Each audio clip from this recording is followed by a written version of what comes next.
दोस्तों, अमेरिका में 9/11 terrorist attack के बाद एक FBI officer Osama bin Laden के बॉडीगार्ड को इंटेरोगेट यानी कि उससे पूछताछ कर रहा था। अब ओसामा का ये बॉडीगार्ड अमेरिकन से बहुत नफरत करता था, इसीलिए वो इंटेरोगेशन में जरा भी सहयोग करने को राजी नहीं था। इवन वो उल्टा अमेरिकन को गाली दे रहा था, बुरा भला बोल रहा था और किसी भी सवाल का जवाब नहीं दे रहा था। इस दौरान उस FBI ऑफिसर ने नोटिस करा कि उस आदमी को जो चाय और बिस्किट्स दिए गए थे उसमें से उसने कुछ टच तक नहीं करा था, जिसके कुछ टाइम बाद ऑफिसर को ये पता चला कि चाय और बिस्किट्स में शुगर थी और वो ओसामा का बॉडीगार्ड डायबिटीज का पेशेंट था, जिस वजह से भूखा होने के बाद भी वो कुछ नहीं खा रहा था। जिसे देखते हुए अगली सुबह ऑफिसर ने उसे बिना चीनी वाली चाय और बिस्किट्स ऑफर करे। इस सिंपल एक्शन की वजह से उस आदमी का गुस्सा ठंडा हो गया और वो सही तरीके से बात करने लग गया। अब यहाँ हुआ ये कि यहाँ ह्यूमन बिहेवियर का एक रूल अप्लाई किया गया। उस ऑफिसर ने उस आदमी को जानबूझ के रिस्पेक्ट और काइंडनेस के साथ ट्रीट करा, तो उस आदमी ने भी बदले में ऑफिसर को रिस्पेक्ट के साथ ट्रीट करा और अच्छे से उनके साथ कोऑपरेट भी करा, क्योंकि FBI के हाईली इंटेलिजेंट ऑफिसर से जानते हैं कि रिस्पेक्ट तभी मिलती है जब आप उससे पहले दो।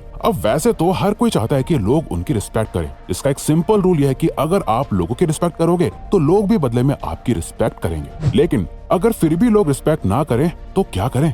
इसीलिए हम आपको ऐसे 7 तरीके बताने वाले हैं जिन्हें सीखकर आप लोगों से अपनी रिस्पेक्ट करवा सकते हो। आप अपने आसपास के सभी लोगों की नजरों में रिस्पेक्ट अर्न कर सकते हो, क्योंकि रिस्पेक्ट सिर्फ मांगने से नहीं मिलती बल्कि रिस्पेक्ट कमानी पड़ती है। सो नंबर 1, से with your words, prove with your actions. एक बार एक इंटरव्यू में रतन टाटा से जब पूछा गया कि वो अंबानी की तरह दुनिया के टॉप रिचेस्ट लोगों की लिस्ट में क्यों नहीं है, तो बहुत ही हम्बल तरीके से उन्होंने जवाब देते हुए कहा कि अंबानी बिजनेसमैन है और हम टाटास इंडस्ट्रियलिस्ट हैं। हमारा एम है इस दुनिया को एक बेटर सोसाइटी बनाना, सिर्फ अपनी जेबें भरना नहीं। हम जिस दुनिया में रहते हैं इस पूरे वर्ल्ड को एक अच्छी जगह बनाना चाहते हैं, ना कि सिर्फ अपना घर बड़ा करना चाहते हैं। अब दोस्तों, अगर यही बात विजय माल्या बोल रहा होता तो आप अभी हंस रहे होते, पर क्योंकि रतन टाटा ने जो अपनी वैल्यू शेयर करी उसके पीछे उनके एक्शंस रिस्पॉन्सिबल है। टाटा एंड सन्स ने दुनिया भर में 4.5 लाख लोगों को एम्प्लॉयमेंट दिया है और ग्लोबल पेंडेमिक के दौरान उन्होंने 1500 करोड़ का डोनेशन करा था और इसी वजह से दुनिया भर में रतन टाटा जी की आज बहुत रिस्पेक्ट है, क्योंकि जो वो बोल रहे होते हैं वो उनके एक्शन से बहुत अच्छे से दिखाई भी देता है। लेकिन आज के वक्त में अधिकतर लोगों की बातें तो बड़ी बड़ी होती हैं, लेकिन उनके एक्शंस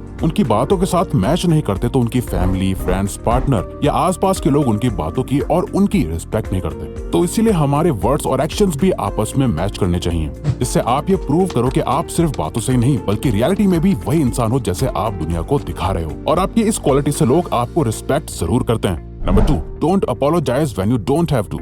दोस्तों, अपनी गलती मानना, ये एक्सेप्ट करना कि आप गलत हो और आप अपने आप को बेटर बनाना चाहते हो, ये आपको एक रिस्पेक्टेड पर्सन बनाता है। पर अगर आप बार बार अपनी गलती मानते रहते हो, हर बार सॉरी बोलते रहते हो, तो इससे आप एक वीक पर्सन की तरह नजर आते हो, जो हर बार कोई ना कोई मिस्टेक करता रहता है और अपनी मिस्टेक से सीखता भी नहीं। ऐसे लोग अपनी मिस्टेक पर तो सॉरी बोलते ही हैं, साथ ही जब उनकी कोई गलती भी नहीं होती पर सामने वाले के डर से या उन्हें अच्छा फील कराने के लिए भी लोग माफी मांगने लगते हैं और बात बात पर सॉरी बोलने लगते हैं। इससे सामने वाला भी उनके लिए रिस्पेक्ट खो देता है, क्योंकि वो हमेशा दूसरों को खुश करने में लगा रहता है और उनका खुद का कोई स्टैंड नहीं होता। इसीलिए चाहे कुछ भी हो जाए, इन 3 चीजों के लिए आपको कभी भी सॉरी नहीं बोलना चाहिए। पहला, जहां आपकी कोई गलती नहीं है। दूसरा, जहां आपका कोई कंट्रोल नहीं है। तीसरा और लास्ट, जो चीजें आपकी पर्सनैलिटी का पार्ट हैं, जिन्हें आप बदल नहीं सकते और ना ही बदलना चाहते हो, क्योंकि वो आपको यूनिक बनाती हैं। ऐसी चीजों के लिए कभी भी सॉरी मत बोलो और लोग आपकी रिस्पेक्ट करने लगेंगे। नंबर 3, मेक योरसेल्फ ए प्रायोरिटी।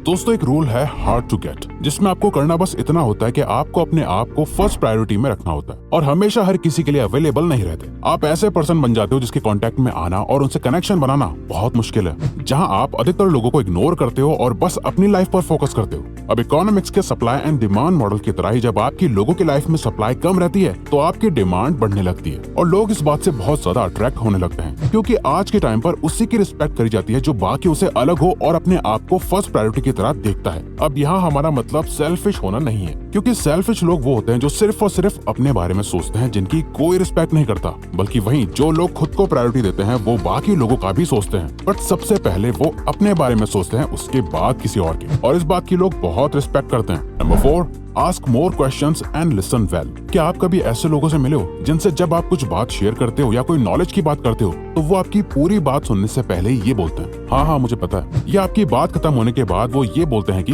मुझे ये बात पहले से पता थी, और फिर अपने ही बारे में ब्रैग करने लगते हैं। बिना आपकी बात सुने वो ये दिखाते हैं कि कैसे उनको आपसे ज्यादा पता है, जब कोई आपके सामने ऐसा करता है तो आप इमीडिएटली उस पर्सन के लिए रिस्पेक्ट खो देते हो, क्योंकि साइकोलॉजिकली भी किसी को भी वो इंसान नहीं पसंद होता जो जानकर ये जता रहा होता है कि उसे सब कुछ पता है और सामने वाले को नीचे दिखा रहा होता है। हो सकता है किसी बात में आपको बहुत नॉलेज हो, बट कभी भी ये मत समझो कि आपके सामने जो आ रहा है उससे कुछ नहीं पता, बल्कि उसकी बातें सुनो। उसके व्यूज और आइडियाज की रिस्पेक्ट करने से, उनसे क्वेश्चंस पूछने से, उस टॉपिक के बारे में उनसे और जानने से एक तो आपकी नॉलेज बढ़ती है, और जब आप ऐसा शो करते हो कि आप सामने वाले से कुछ सीख रहे हो तो वो आपकी इस रियल, रिलेटेबल और हम्बल एटीट्यूड की रिस्पेक्ट भी करने लगता है। Number 5, treat other people the way they want to be treated rather than the way you want to be treated. अक्सर ऐसा कहा जाता है, treat others the way we want to be treated, यानी लोगों के साथ ऐसा व्यवहार करो जैसा आप चाहते हो कि लोग आपके साथ करें। पर इससे भी अच्छी एक अप्रोच है, treat others the way they want to be treated rather than the way you want to be treated, यानी लोगों के साथ वैसा ही बिहेव करो जैसा वो चाहते हैं, ना कि सिर्फ जैसा आप चाहते हो। इस रूल को साइकोलॉजी में प्लैटिनम रूल भी कहा जाता है, जिसके अकॉर्डिंग जब आप किसी से बात कर रहे हो तो इस पे फोकस करो कि उन्हें क्या चाहिए। अब जरूरी नहीं है कि वो जो चाह रहे हैं उन्हें वो दे दो, बल्कि सामने वाले की बातें समझ के और अपनी जरूरत के अकॉर्डिंग एक विन विन सिचुएशन बनाओ जिसमें दोनों का फायदा हो। फॉर एग्जाम्पल, अगर आपसे कोई बहुत बड़ी हेल्प मांग रहा है लेकिन आप उतनी बड़ी हेल्प करने के कैपेबल नहीं हो, तो आप कह सकते हो कि मैं इतना ज्यादा तो नहीं कर सकता, लेकिन जितना मेरे बस में है मैं उतनी हेल्प जरूर करना चाहता हूँ। इससे आप ये शो करोगे कि आप रियल हो और आप उसकी केयर करते हो। और आजकल अधिकतर लोग ये फील करना चाहते हैं कि आपको उनकी फिक्र है और आपके द्वारा की गई हेल्प से उसकी नजर में आपके लिए रिस्पेक्ट बढ़ जाएगी। तो अगर आपको ये वीडियो अच्छी लगी तो वीडियो को लाइक और सब्सक्राइब बटन पे क्लिक करके इस चैनल को सपोर्ट करो, और हाँ, बेल नोटिफिकेशन ऑन कर लीजिएगा ताकि आप आने वाली वीडियोस मिस ना कर पाओ। Thank you for watching.